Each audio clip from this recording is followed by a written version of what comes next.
안녕하세요. 건강에 관한 이야기 하나하나 풀어보는 정의안의 건강 톡톡 한의사 정의안입니다. 자율신경에 이상이 있는 경우에 신체의 한 부분이나 또는 전체가 시리거나 뜨겁거나 하는 증상이 생기기도 합니다. 다리와 등은 시리고 추워서 막 덜덜 떨리는데 얼굴과 가슴은 열이 나서 답답하다는 이 증상은 도대체 시린 걸까요? 열나는 걸까요? 저는 하루 종일 시린 몸 환자들과 대면을 하고 있는데요. 오늘은 치료 사례를 중심으로 한 시린 몸 환자 이야기입니다.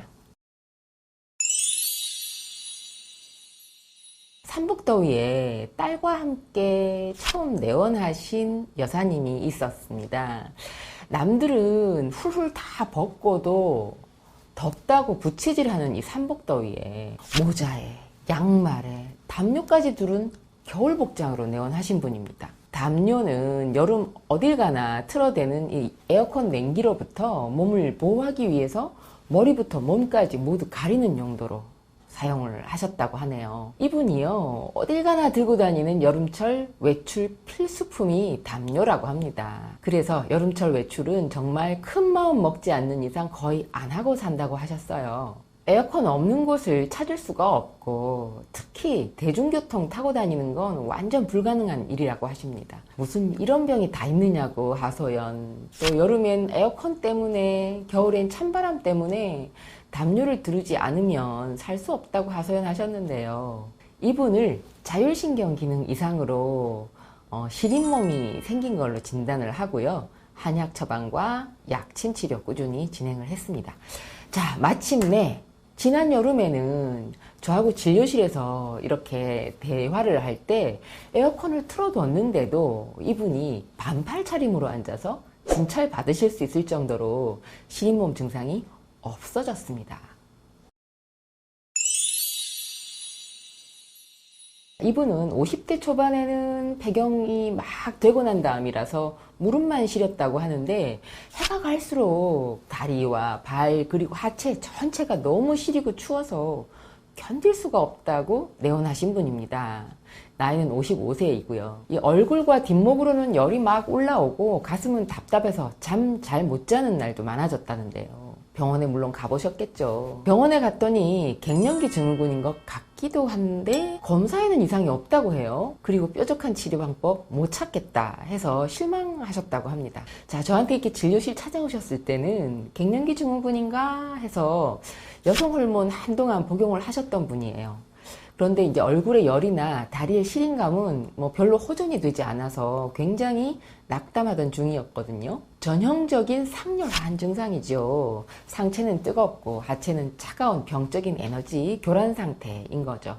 자, 이분은요, 수승화강 상태. 상체의 뜨거운 열기는 아래로 내려오고 하체의 냉기는 위로 올라가는 이런 건강한 에너지 교류, 이런 상태를 위해서 한약과 약침 치료 꾸준히 진행을 했습니다. 치료가 진행되면서 몸의 변화가 시작이 됐는데요. 다리가 심하게 시리고 추운 증상이 없어졌고요. 상열감, 또 가슴 답답, 불안감, 불면증은 사라졌습니다. 자, 이번에는요, 부모님과 함께 내원했던 여중생 이야기입니다. 15살이에요. 얼굴과 등은 여드름이 너무 심하게 많이 나고요. 손발은 싸늘하고 축축하게 땀이 나고요. 배는 차갑고 항상 소화가 안 되고 또 생리 전부터 끝나는 날까지 생리통이 너무 심한 학생이었어요.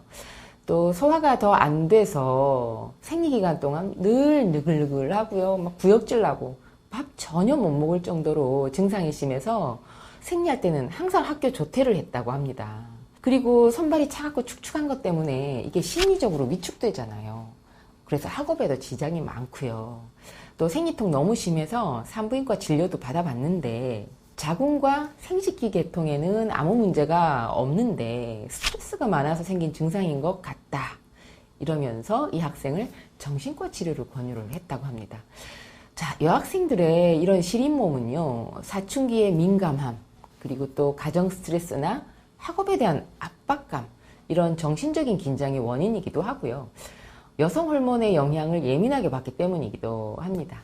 자, 그래서 손발이나 배가 찬 증상만 있는 것이 아니라 복통, 설사, 두통, 또 어지러움, 손발 저림, 식은땀, 그리고 다한증, 생리전 증후군, 생리통, 생리불순, 만성피로, 불면 이런 다양한 증상들이 함께 오죠. 치료가 진행되면서 생리 전후 그리고 시험 때 증상이 더했다 덜했다 하면서 호르몬 변화에 따라서 컨디션 업다운이 있기는 했지만 전반적으로 증상이 조금씩 안정됐고요. 점점 생리통과 생리전 증후군도 없어졌습니다. 그리고 몸에 변화가 생기면서 다양한 증상들이 없어졌고요. 무엇보다도 이 손과 발 그리고 배가 따뜻해졌고요. 성격도 밝아졌고 학업에 집중할 수 있는 힘도 생겼습니다. 자, 시린몸은요, 몸을 그냥 따뜻하게만 해준다고 해결되지는 않습니다. 시린몸을 민감하게 받아들이고 증폭시키는 이 교감신경과 또 안정시켜주는 부교감신경 기능에 문제가 생긴 걸 해결을 해야 증상이 없어지고 몸 상태가 좋아집니다. 국소적으로 시리거나 전신이 시릴 때, 또 자율신경계 균형을 잡을 수 있도록 전문가의 치료를 받으시길 바랍니다. 자, 오늘 영상은 시린몸, 냉증 있는 분들의 진료 사례 알아봤는데요. 첫 번째, 삼복더위에도 담요 둘둘 말고 오신 분. 두 번째, 얼굴은 열이 뜨고 다리는 엄청 차다는 분. 세 번째, 손발은 싸늘하고 배는 더 차가운 학생. 이런 진료 사례를 함께 살펴봤습니다. 오늘 영상 보신 분들, 날씨가 더운데도 담요, 핫팩 필요한 분이신가요? 에어컨, 선풍기 바람 견디지 못하는 분이신가요? 시린몸, 냉증일 수가 있으니까 전문적